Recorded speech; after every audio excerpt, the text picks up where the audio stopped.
भाजपमध्ये परिवारवाद नाही, मात्र पवार ठाकरे आणि काँग्रेसमध्ये त्यांच्याच कुटुंबाच्या हाती पक्ष दिला जातोय।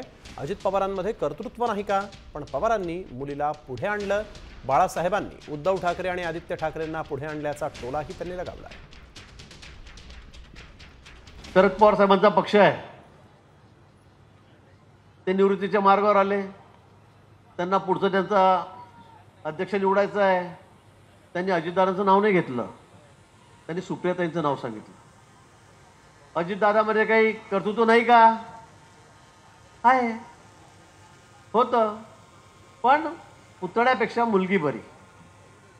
बाळासाहेब खरवणे आकस्मितच गेले, त्यानंतर कोण त्यांच्या सोबत काम करणारे इतके त्यांचे सहकारी होते, रात्रंदिवस काम करणारे कोणीच नाही।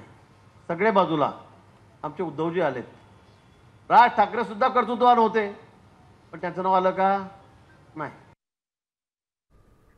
तर आपण बघतोय भाजपनं ठाकरे आणि पवारांना घराणेशाहीवरून घेरलेलं आहे। शरद पवारांनी मुलीला पुढे केलं असा आरोप गिरीश महाजनांनी केलाय। बाळासाहेबांनंतर उद्धव ठाकरे आणि आदित्य ठाकरे पुढे आले असं देखील यावेळेस गिरीश महाजन यांनी म्हटलंय।